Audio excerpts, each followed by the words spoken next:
राष्ट्रवादी काँग्रेस पक्षाची रायगडपासून सुरू झालेली निर्धार परिवर्तन यात्रा आज खडकवासला मतदारसंघात तुफान गर्दीमध्ये पार पडली। आगामी लोकसभा आणि विधानसभेच्या पार्श्वभूमीवर या निर्धार परिवर्तन यात्रेची सुरुवात झाली। यावेळी बोलताना माजी मुख्यमंत्री अजित पवार म्हणाले, संपूर्ण देशामध्ये गेल्या 4.5-5 वर्षांमध्ये काय चाललंय हे आपल्या सगळ्यांच्या समोर ठेवण्याचा प्रयत्न भुजबळ साहेबांनी, जयंतरावांनी, सुप्रियांनी आणि बाकीच्या माझ्या सहकार्यांनी केला। खरं तर पुण्याची आतापर्यंत एक वेगळी ओळख होती। पुणे तिथं काय उणे असं म्हटलं जात होतं, परंतु आता ही ओळख बदलत जाऊन पुणे तिथं पाणी उणे म्हणण्याची वेळ आलेली आहे। मित्रांनो, वरसगाव, पानशेत, खडकवासला, टेमघर ही धरणं आपल्या उशाशी आहे। ते तुमच्या माझ्या हवेलीला, इंदापूरला, दौंडला, बारामतीला पाणी देतात, आपल्याही पुण्याला पाणी देतात। मी 10 वर्ष तुमचा पालकमंत्री होतो। हे सगळं काम करत असताना माझ्याही काळामध्ये दुष्काळ पडले, आताही महाराष्ट्रात दुष्काळ आहे, पण माझ्या पुणेकरांना पाण्याकरता वणवण फिरायला लावण्याचं काम या भाजप शिवसेनेवाल्यांनी केलं। शिवसेनेचे राज्यमंत्री, जलसंपदा खात्याचे मंत्री, गिरीश बापट कॅबिनेट मंत्री, पालकमंत्री, यांची कामं नाही? अधिकाऱ्यांना घेऊन बसायला नको? काय अडचण आहे ती समजून घ्यायला नको? मी त्यावेळेस महापौर आपले असायचे, राजलक्ष्मी भोसले असतील, मोहनसिंग राजपाल असतील, स्वर्गीय चंचला कोदरे असेल, वैशाली बनकर असेल, किंवा नंतरच्या काळामध्ये दत्ता धनकवडी किंवा प्रशांत जगताप असेल, या सगळ्यांना मी बोलवायचो। काय प्रश्न आहेत, काय अडचणी आहेत सांगा। अधिकाऱ्यांना घेऊन बसायचो, अधिकाऱ्यांना सांगायचं हे काम झालं पाहिजे।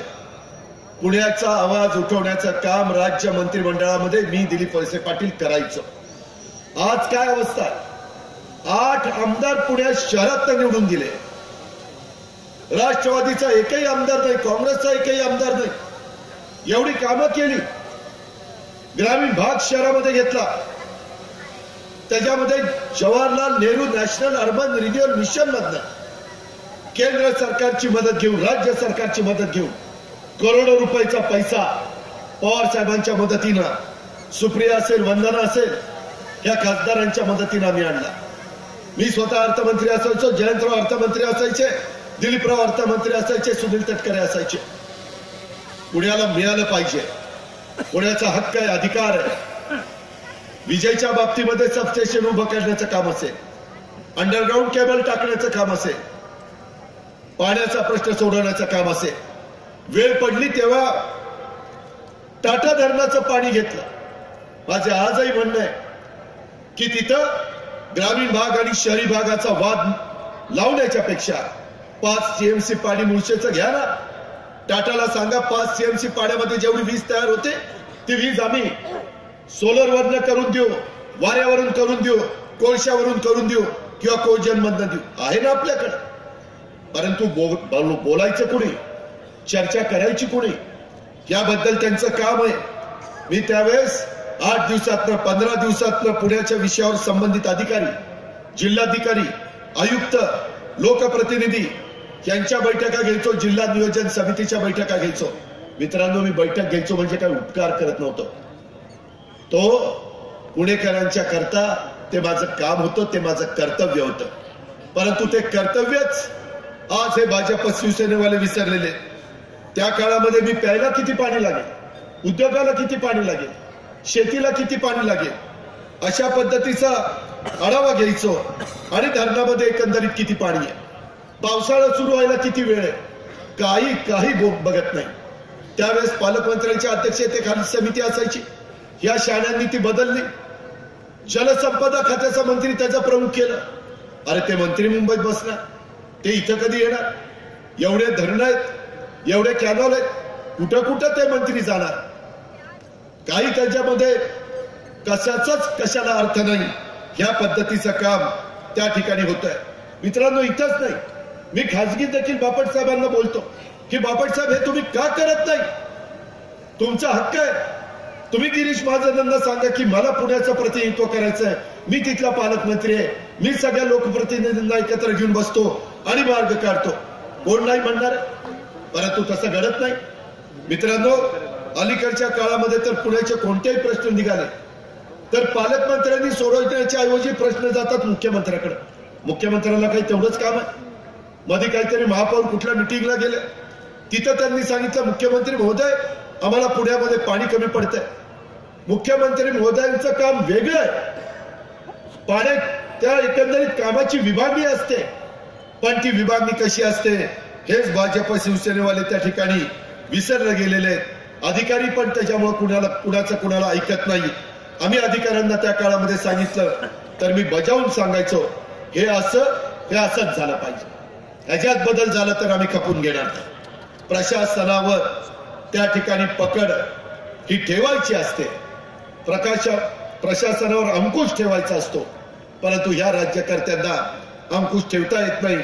धनंजय मुंडे तर मला सांगतात, अजित पवार मी कधी विरोधी पक्ष नेता म्हणून कुठल्या मंत्र्यांकडे गेलो तर ते मंत्री काम करत असताना स्वतःच्याच पीएला म्हणतात, ओ पीए साहेब इकडे.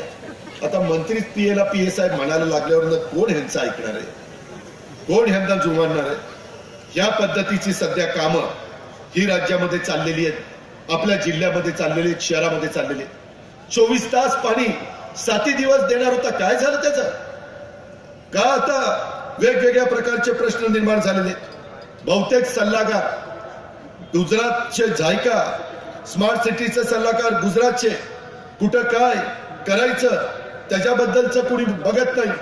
हा जो कारभार चाललाय, पुणेकरांनो तुमचा तो अधिकार आहे, घटनेने तुम्हाला दिलेला आहे, संविधानाने तुम्हाला दिलेला आहे, तुम्ही मतदान करता. इथं खडकवासला लोकसभा मतदारसंघात मी सहज विचार करत होतो, माझी बहीण सुप्रिया एवढं काम करते, सातत्याने पाठपुरावा करते, सगळ्यांशी संपर्क ठेवण्याचा प्रयत्न करते. काय प्रश्न आहेत आया बहिणींचे, काय प्रश्न आहेत माझ्या मतदारांचे ते बघते, परंतु तिलाही खडकवासला लोकसभा विधानसभा मतदारसंघात 28,000 मतं तुम्ही कमी दिली. 28,000. महादेव जानकर जे खडकवासल्यामध्ये कधी आले नाही त्यांना तुम्ही जास्त मतं दिली, फक्त मोदींच्याकडे बघून. अरे मोदी काय पुण्यामध्ये येणार आहे? देवेंद्र फडणवीस पुण्यामध्ये येणार आहे? मी तर सगळीकडे सांगतो, देवेंद्र फडणवीसांना किती काही झालं तर पहिलं नागपूरचं प्रेम आहे. सुधीर मुनगंटीवारला किती झालं तर चंद्रपूरचं प्रेम आहे. विनोद तावडेला मुंबईचं प्रेम आहे, कोल्हापूरचं प्रेम चंद्रकांत दादा पाटलांना आहे, जळगावचं प्रेम गिरीश महाजनांना आहे. शेवटी किती झालं तर अजित पवार आणि दिलीप वळसे पाटलांनाच पुण्याचं प्रेम आहे ह्याची जाणीव ठेवा. मंत्रिमंडळामध्ये जर कुठलं काही असायचं तिथं विचारा जयंत पाटलांना. जर प्रश्न निघाले तर कोणी आमच्या समोर, आम्ही विकासाच्या बद्दल बोलायचो, आम्ही रिंग रोडच्या बद्दल बोलायचो, आम्ही त्यामध्ये इथल्या प्रश्नांच्या करता बोलायचो, पण आज आपल्याला तिथं कुणी वाली राहिलेला नाहीये आणि त्याच्यामुळं आज ही अवस्था तुमच्या माझ्या पुण्याची झालेली आहे. काय चाललंय पुण्यात? कुठे आहे कायदा आणि कुठे आहे व्यवस्था? काय आश्वासन दिलेली होती? गेल्या 3 महिन्यात पुणेकरांनो 17 खून पुण्यामध्ये झाले. तुम्ही पाहिलं ना? कुणी हातामध्ये कोयते घेते, विळे घेते, कुणी कुणाच्या मागं पळतंय. पुण्यात असं कधी घडलं? अरे विद्येचं माहेरघर पुणे, जगातली लोक इथं मुलं शिकायला येतात, सांस्कृतिक राजधानी पुणे, साहित्यिक वेगवेगळ्या पद्धतीच्या क्षेत्रातली लोक हे इथं राहतात. रिटायर माणसं देशामध्ये कुठेही रिटायर झाली तर म्हणतात पुणे, तिथं जावं, तिथं राहावं. निवृत्ती घेतल्यानंतर एक सुरक्षित शहर म्हणून पुण्याची ओळख. काय पुण्याची अवस्था करून ठेवली? खड्डा कोण गोळा करतं? गुटखा चालू, मटका चालू, डान्स बार सुरू केले. अरे स्वर्गीय आर पाटलांनी ते डान्स बार बंद केले, आम्ही त्यांना साथ दिली, तरुण पिढी बर्बाद होऊ नये म्हणून दिली. आणि आज या राज्यकर्त्यांना कोर्टामध्ये नेट केस मांडता आली नाही आणि कोर्टाने ते डान्स बार बंदीचा नियम उठून टाकला. सरकार कोणत्या रस्त्याने तुम्हाला मला घेऊन चाललेलं आहे? तरुण पिढी बर्बाद व्हावी, घरदारी त्यांनी मोडीत काढावी, घरातले सगळे दागदागिने मोडून टाकावे. घरातल्या बाया माणसांना मारून टाकावं हे घडलं म्हणून आम्ही ते थांबवण्याच्या करता तो कायदा केला, परंतु ह्या राज्यकर्त्यांना तो कायदा टिकवता आला नाही. आज गिरीश बापटांना मला विचारायचं आहे, कायदा सुव्यवस्था सुधारण्यासाठी काय केलं बापट साहेब तुम्ही? किती पोलीस माझ्या पुण्यामध्ये कमी आहेत, किती पोलीस तुम्ही त्या ठिकाणी भरले गेले आणि इथं आणले? बलात्काराच्या गुन्ह्याबाबतीत अख्ख्या देशात पुणेकरांनो पुणे क्रमांक 3 लागतो. बापट साहेब तुम्ही जी प्रगती म्हणता ती हीच प्रगती? ही देशामध्ये पुण्याचा बलात्काराच्या बाबतीमध्ये 3रा क्रमांक हे भाजप शिवसेनेच्या सरकारचं कर्तृत्व आहे? हे आजचे दिन आहेत का? ह्याबद्दलचा विचार करण्याची वेळ आलेली आहे. अहो एकीकडे बेटी बचाव बेटी पढाव हा गजर करायचा आणि या लाजिरवाण्या परिस्थितीकडे डोळेझाक करायची. एकीकडे कायदा सुव्यवस्थेची परिस्थिती आणि दुसरीकडे तुमच्या प्रशासनाचा बेजबाबदार भोंगळ कारभार. आणि मगाशी आमच्या जयंतराव पाटलांनी दाखवलं, इथं तर काय बेटी बचाव बेटी पढाव आणि त्या राम कदमांचं बेटी भगाव. काय मुली पळून आणून आम्ही तुम्हाला देऊ? त्याच्या काही घरच्या मुली आहेत? त्यांच्या घरात काय आया बहिणी आहेत का नाही? त्यांचं धाडस कसं होतं तसं बोलायचं? याकरता ते निवडून आलेत का? अरे तुम्ही महागाई कमी करणार होता, केली महागाई कमी? पेट्रोल डिझेल गॅस सिलेंडरचे दर कमी करणार होता, केले? तुम्ही आठवा जयंतराव, तुम्ही दाखवलं ना 100 दिवसात महागाई कमी करणार होते. 100 दिवसात. आज किती दिवस झाले? 365 गुणिले 5 वर्ष करा, जवळपास 1800 दिवस झाले. काय केलं? त्याचं उत्तर नरेंद्र मोदींनी द्यायला नको? आज माझं पुढे सगळं खांदून ठेवलेलं. आपल्या पुण्यामध्ये वाहतुकीचा बोजवारा उडालेला आहे. सर या परिसरात यायच्या पूर्वी 10 मिनिटं लागायची, तिथं 40 मिनिटं लागताय. वेळ खर्च होतोय, पेट्रोल खर्च होतोय, डिझेल खर्च होतोय, ऍक्सिडेंट होत आहे. अहो मध्ये तर एका ठिकाणी लोक चाललीत आणि तिथं त्या ठिकाणी जाहिरातीचा बोर्ड होता, अख्खाच्या अख्खा पडला. सरकारचं काम नाही, महानगरपालिकेचं काम नाही. महानगरपालिकेमध्ये देखील भाजपचं पूर्ण बहुमत आहे. तिथं भांडणं चालली, तिथं वाद चालले. मला आता चेतन तुपे सांगत होते की अजित पवार अतिरिक्त आयुक्त स्टँडिंग कमिटीच्या भर समेत म्हणाले नगरसेवक बादल्या घेतात, 500 बादल्या द्या म्हणतात आणि 9,500 बादल्यांचे पैसे स्वतःच हे नगरसेवक घरी घेऊन जातात. हे सत्ताधारी पक्षाच्या नगरसेवकांचं काम. हे राष्ट्रवादी काँग्रेस पक्षाच्या काळामध्ये घडत नव्हतं, हे भाजपच्या काळामध्ये घडतंय. हे शिवसेनेच्या सरकारच्या काळामध्ये घडतंय. पुणे मनपाचा तर अजब कारभार आहे. कात्रज ते स्वारगेट BRT मार्ग प्रति किलोमीटर रस्त्याचा सुशोभीकरणाचा खर्च 18,39,00,000 रुपये, तरी BRT दिसेना. अरे एवढा खर्च? 5 किलोमीटरला काहीतरी 100 कोटी ना रे? 103 कोटी. कशाला म्हणतात 103 कोटी? कर रूपाने आलेल्या पुणेकरांचा पैसा आहे. असा उत्माद करण्याच्या करता तुम्हाला तिथे निवडून नाही दिलेलं, पण ते चाललेलं आहे. म्हणून निर्धार परिवर्तनाची यात्रा ही त्या ठिकाणी आम्ही सुरू केलेली आहे. सत्तेच्या साठी लाचारी पत्करलेला पक्ष म्हणून शिवसेनेकडे आपण बघतोय. एकीकडे इथं मांडीला मांडी लावायची, सरकारमध्ये उब घ्यायची, मंत्रिपदाची, राज्यमंत्रीपदाची, आणि म्हणायचं युती गेली खड्ड्यात. अरे तिथं तर मांडीला मांडी लावून बसला आणि कशाची खड्ड्यात गेली? घरात नाही पीठ, कशाला मागता विद्यापीठ? असं म्हणणाऱ्या शिवसेनावाल्यांनो आता सगळ्यांच्या घरात पीठ आलंय आणि विद्यापीठ पण आलेली आहे. आज डॉक्टर बाबासाहेब आंबेडकरांच्या नावाने देशामध्ये 14 विद्यापीठ आहे. घटनेचे शिल्पकार डॉक्टर बाबासाहेब आंबेडकर. अशा व्यक्तींच्या बद्दल तुम्ही अनादराची भावना त्या ठिकाणी बोलून दाखवता. तुम्हाला आता प्रभू रामचंद्र अयोध्येचं मंदिर आठवलंय? 4.5 वर्ष काही झोपा काढल्या का? मध्ये म्हणले कुंभकर्णाला जागा करायला निघालो. अरे तुम्हीच कुंभकर्णासारखं 4.5 वर्ष झोपला होता. तुम्हाला कुणी जागा करायचं? आज मुद्दा आहे देशाच्या समोर प्रभू रामचंद्राचं मंदिर बांधायचं. माझ्या सिंहगडच्या परिसरात, खडकवासल्याच्या परिसरात, वडगावच्या परिसरामध्ये जर एखादं मंदिर बांधायचं असेल तर माझे सहकारी काय असं म्हणणार नाही की मला निवडून द्या, मी मंदिर बांधतो. मंदिर बांधणं हा वेगळा मुद्दा आहे, निवडून जाऊन विकासाचे प्रश्न सोडवणं हा दुसरा मुद्दा आहे.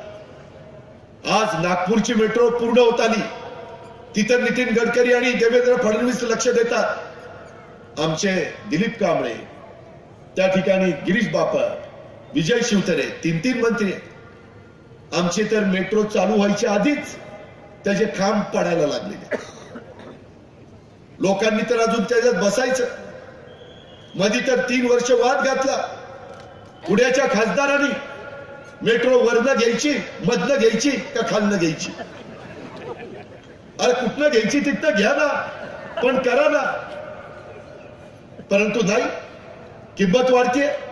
हजारो कोटी रुपयाचा भुर्दंड तुमच्या माझ्या पुणेकरांच्या डोक्यावर बसतो. याकरता तुम्ही भाजप शिवसेनेला निवडून दिलं का? त्याचा विचार जरा पुणेकरांनी करा ना. आपण काय मनात आणलं होतं आणि काय घडतंय हा तर अधिकार तुम्हाला आहे ना. रिंग रोडचा पत्ता नाही, कुणी त्याच्यामध्ये लक्ष देत नाही.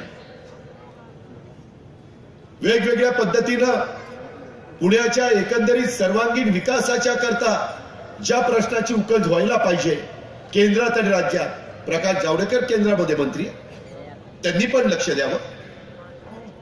परंतु एवढे सगळेजण असताना तिथं लक्ष दिलं जात नाही. ही खऱ्या अर्थाने तुमची माझी शोकांतिका आहे. बेरोजगारी हटवण्याच्या ऐवजी 2-2 कोटी दरवर्षी नोकऱ्या लावून 10 कोटी मुलींना नोकऱ्या देणार होता. आणि परवा बातमी आली 1,20,00,000 गेल्या वर्षी नोकऱ्या होत्या त्यांच्या निघून गेल्या. नोटाबंदीमुळे नोकऱ्या जात आहेत, मुलं अधिक बेकार होत आहेत, वय निघून जात आहे, तरी राज्यकर्ते काही म्हणत नाही. उलट नरेंद्र मोदी सांगतायत पकोडे तळा, पकोडे तळा, चहा बेकार. ही अवस्था, हे देशाचं काम चाललेलं आहे. आज निवडणुका जवळ आल्या, सीएम चषक. अरे इतके दिवस 5 वर्ष सीएम चषक नाही झालं, आताच एकदम सीएम चषक कसं काय?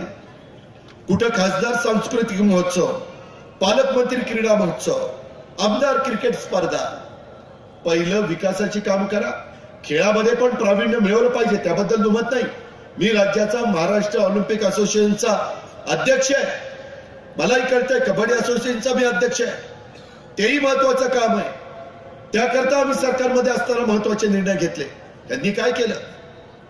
नुसतं निवडणुकीचं लक्ष लोकांचं विचलित करण्याच्या करता, डायव्हर्ट करण्याच्या करता हा नवीन फंडा हा भाजप शिवसेनेवाल्यांनी चालवलेला. याही गोष्टीचा विचार तुम्ही या निमित्तानं केला पाहिजे असं मला पुणेकरांना आजच्या सभेच्या निमित्तानं आवर्जून सांगायचंय. या परिसरामध्ये माझ्या मुस्लिम समाजाच्या बांधवाचे पण कब्रस्थानाचे प्रश्न, काही ठिकाणी दफनभूमीचे प्रश्न असतात, स्मशानभूमीचे प्रश्न असतात. हे प्रश्न सगळीकडे आहेत, हे सोडवले पाहिजेत. त्याकरता पालकमंत्र्यांनी, खासदारांनी, आमदारांनी लक्ष दिलं पाहिजे. आपल्या असणाऱ्या सरकारचा उपयोग करून घेतला पाहिजे. परंतु तशा प्रकारचं चित्र आज शासनाला वारंवार भेटून देखील होत नाही. हे आपलं सगळ्यांचं दुर्दैव आहे. ही पण गोष्ट तुम्ही मी प्रत्येकाने या निमित्तानं ध्यानामध्ये घेतली पाहिजे असं माझं आपल्याला सगळ्यांना सांगणं आहे. मित्रांनो, एकंदरीतच काम करत असताना आज काही आमदार किंवा त्यांचे पुतणे जमिनीच्या वादावरून महिलेचा विनयभंग करतात. अरे ज्यांनी महिलांना संरक्षण द्यायचं असतं, महिलांचा अनादर होत असेल तर त्याच्याबद्दलचा आवाज उठवायचा असतो, हे आमदाराचं काम आहे. तिथं आमदारांचे पुतण्यावरच जमिनीच्या वादावरून महिलेचा विनयभंग केला म्हणून गुन्हा दाखल होतो. तिकडं आमचे चेतन तुपे हडपसरचे त्या भागामध्ये राहतात, तिथल्या आमदारावर देखील गुन्हा दाखल होतो. गुन्हा दाखल केला म्हणून पोलीस इन्स्पेक्टरची बदली केली जाते. खंडने मागितले जात आहे. अहो काहींना तर कधी आयुष्यात आमदार नसते झाले, ते मोदी साहेबांच्या लाटेत आमदार झाले. त्याच्यामुळे काय काम करायचं असतं तेच विसरून गेले. कधी मला पण, मी इतके वर्ष त्या ठिकाणी पालकमंत्री होतो. एवढं जबरदस्त पाठबळ आम्हाला राष्ट्रवादी काँग्रेसला पण पुण्यात कधी मिळालं नव्हतं. परंतु माझा दावा आहे की आमच्या काळामध्ये आम्ही 15 वर्ष केलेली कामं आणि 5 वर्षात त्यांनी पुण्याचं आणि महाराष्ट्राचं केलेलं वाटोळं तुम्ही तुलना करा. हे निश्चितपणे आमच्यापेक्षा कितीतरी विकासाच्या बाबतीमध्ये माग आहे. म्हणून आपल्याला निर्धार परिवर्तनाच्या यात्रेच्या निमित्तानं त्या ठिकाणी बदल करायचा आहे.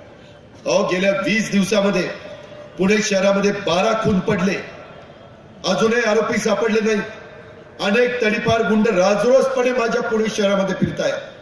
त्यापैकी काहींना भाजप शिवसेनेची मदत त्या ठिकाणी ते गुंड करतात, आरोपी सापडत नाही आणि पोलीस सर्वसामान्य पुणेकरांचं हेल्मेट घातलं की नाही म्हणून 500 रुपयापासून 2000 रुपयापर्यंत दंड करतात. ठीक आहे, सुप्रीम कोर्टाचा काही निकाल असेल, परंतु तुम्ही गुंडांना का पकडत नाही? त्यांच्यावर का कारवाई करत नाही? त्यांना तडीपार का करत नाही?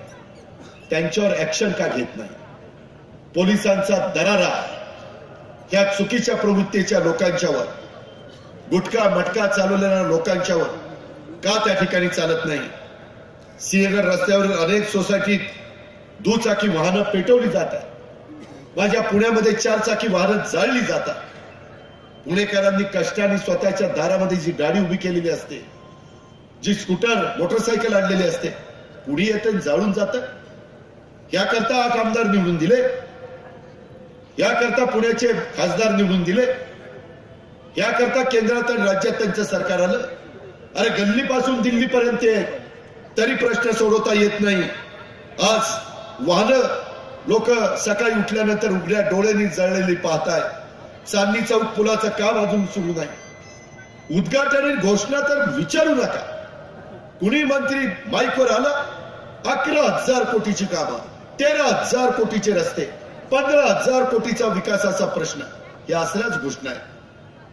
पुणे महानगरपालिकेवर भाजपची सत्ता आहे. कागदी आणि कापडी पिशव्यांमध्ये देखील भ्रष्टाचार, हे देखील कसं आपण पुणेकर मान्य करतोय? त्याच्यामध्ये अजून पीएमपीएमएलच्या ताफ्यात ई बस आल्या नाही. मुंडे सारख्या अधिकाऱ्याची का बदली केली? तुम्ही आठवा, माझ्या काळामध्ये पुण्यात आणि पिंपरी चिंचवडमध्ये राष्ट्रवादी काँग्रेसचं सरकार असताना police commissioner, revenue commissioner, collector, chief executive officer, हे सगळे पुण्याचे आयुक्त, पिंपरी चिंचवडचे आयुक्त, चांगले अधिकारी आम्ही आणायचो आणि 3-3 वर्ष अधिकारी राहायचे. त्याच्यातनं पुण्याचं काम व्हायचं. प्रशासन आणि लोकप्रतिनिधी यांची सांगड घालण्याचा प्रयत्न आम्ही सगळेजण करायचो. काही अडचण आली तर वडिलकीच्या नात्याने आदरणीय पवार साहेब त्याच्यामध्ये काही सूचना करायचे. या पद्धतीचं काम आम्ही करत होतो. मधी तर उपराष्ट्रपती आले, तिथं आपल्या पुण्याच्या सभागृहाचं उद्घाटन केलं.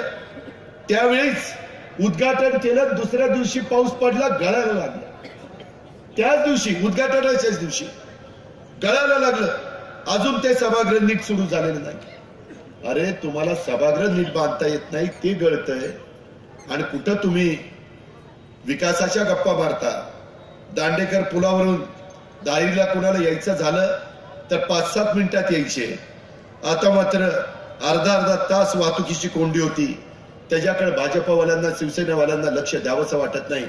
माझ्या सोलापूर रोडला जाऊन तुम्ही पहा, नगर रोडला आपल्या जाऊन पहा, नाशिक रोडला जाऊन पहा, कशी वाहतुकीची कोंडी होती, किती लोकांना त्रास होतो. काय आम्ही आमच्या काळामध्ये कोंडी व्हायची, तिथं कात्रजच्या घाटातनं खेड शिवापूरला जावं लागायचं. 2 बोगदे केले की नाही, कसं झटपट माणूस पलीकडे जात. तसं काय यांना करता येत नाही. कुणी यांना अडवलं, कशामध्ये पाणी मुरतंय, याही गोष्टीचा विचार त्या ठिकाणी केला पाहिजे. मध्ये कालवा फुटला, माझे काही त्यांचा संबंध नसणारे निष्पाप लोक त्यांच्या घरामध्ये पाणी गेलं. दिवसा फुटला म्हणून मनुष्यहानी झाली नाही, परंतु मोठ्या प्रमाणावर त्या ठिकाणी आर्थिक नुकसान लोकांचं झालं. आम्ही प्रश्न विचारला, कशाने कॅनॉल फुटला? दिवट्यांनी काय सांगावं, खेकड्यांनी आणि घुशींनी बोळं पाडली म्हणून कॅनॉल फुटला. त्यांच्या काकांनी सांगितलं होतं, आमच्या काळात नव्हतं कॅनॉल बिनॉल काय. खेकडे आणि घुशींनी बिळ पाडली म्हणून कॅनॉल फुटला.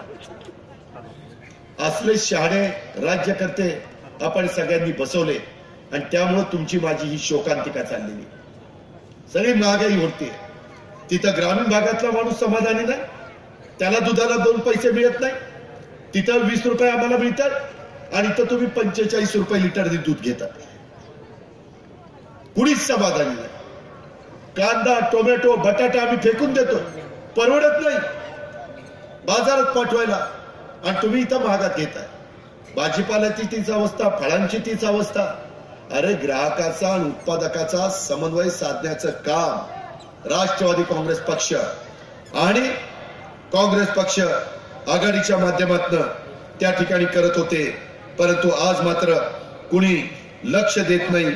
म्हणून आपल्या सगळ्यांचं अशा प्रकारची अवस्था ही झालेली आहे.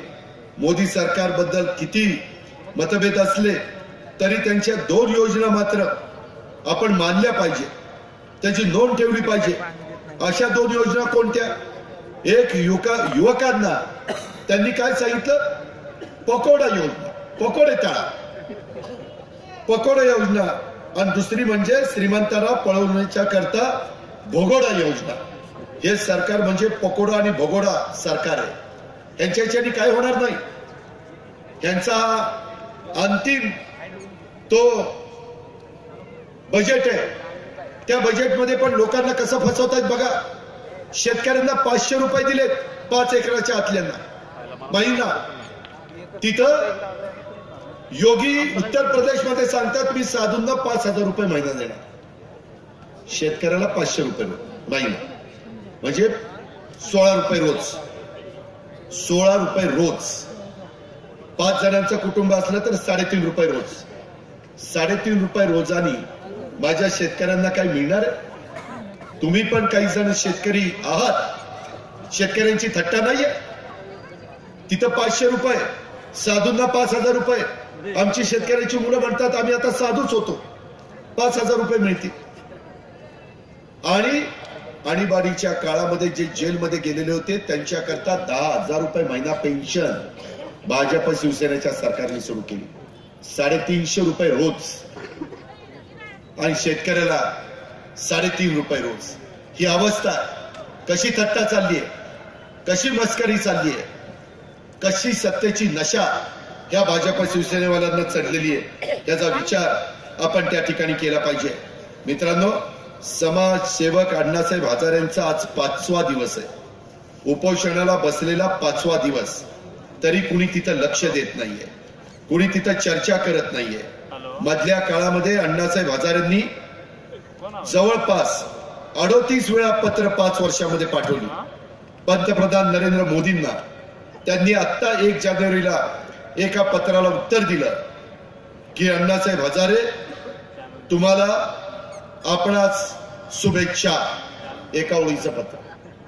म्हणजे ते उपोषणाला बसले त्याला शुभेच्छा आहे का कशाला शुभेच्छा आहे हे पंतप्रधानांनाच माहिती आहे. अरे त्यांच्या काय प्रश्न आहेत ते समजून घ्या. मुख्यमंत्र्यांनी हस्तक्षेप करावा, ते प्रश्न मान्य करावे. त्यांचे वैयक्तिक तर काही प्रश्न नाही आहेत ना, पण ह्या पद्धतीचे प्रश्नामध्ये दुर्लक्ष करण्याचं काम या राज्यकर्त्यांचं त्या ठिकाणी चाललेलं आहे. आणि आज 5व्या दिवशी देखील केंद्र सरकार राज्य सरकारकडनं अधिकृत संपर्क त्या ठिकाणी करण्यात येत नाही.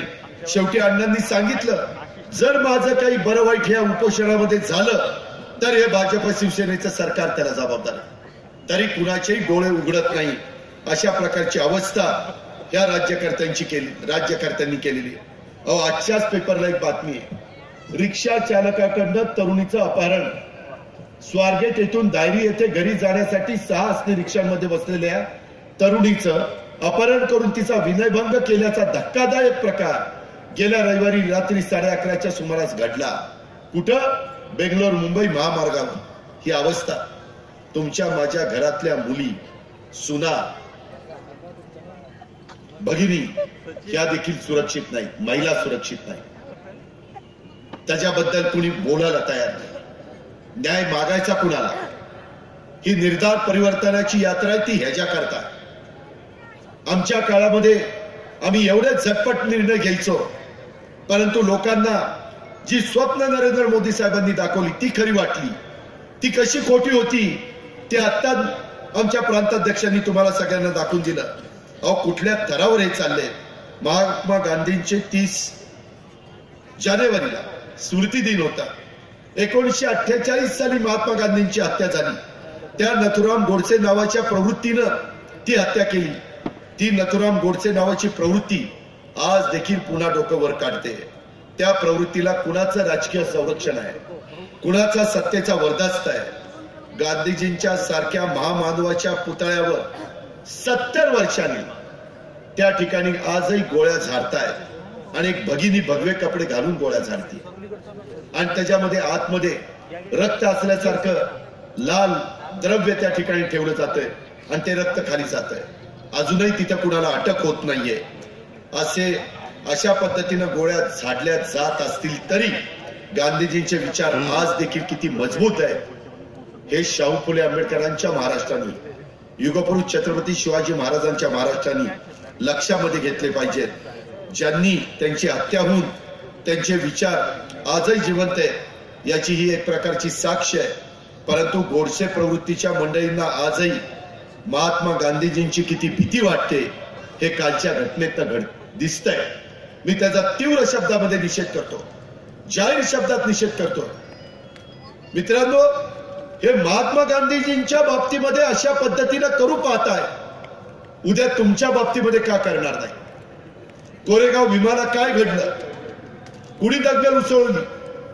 मध्ये अमेरिकेने पण सांगितलं की तिथल्या एक यंत्रणा आहे, त्या यंत्रणेने अमेरिकन सिनेटचा अहवाल भारतामध्ये दंगली घडणार त्यांनी स्थापन केलेल्या एका अहवालात आलं की यंदा निवडणुकीच्या पार्श्वभूमीवर भारतामध्ये जातीय दंगली घडवण्याचा कट काही जण आखत असल्याचा अहवाल दिला.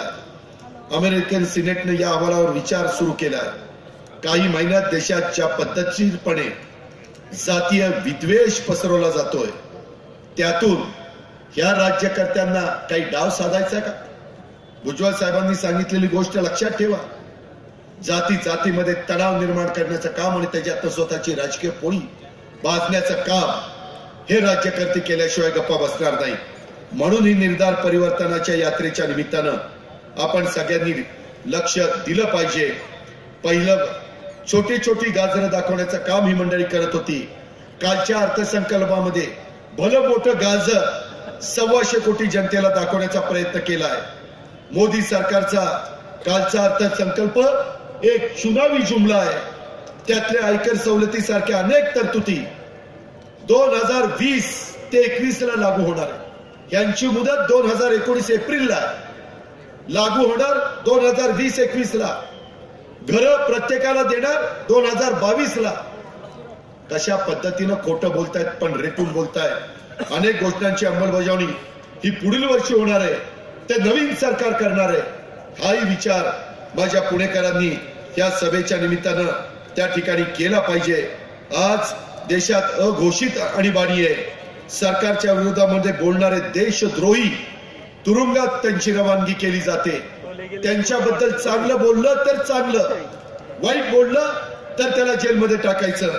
ह्या पद्धतीनं चाललेलं आहे.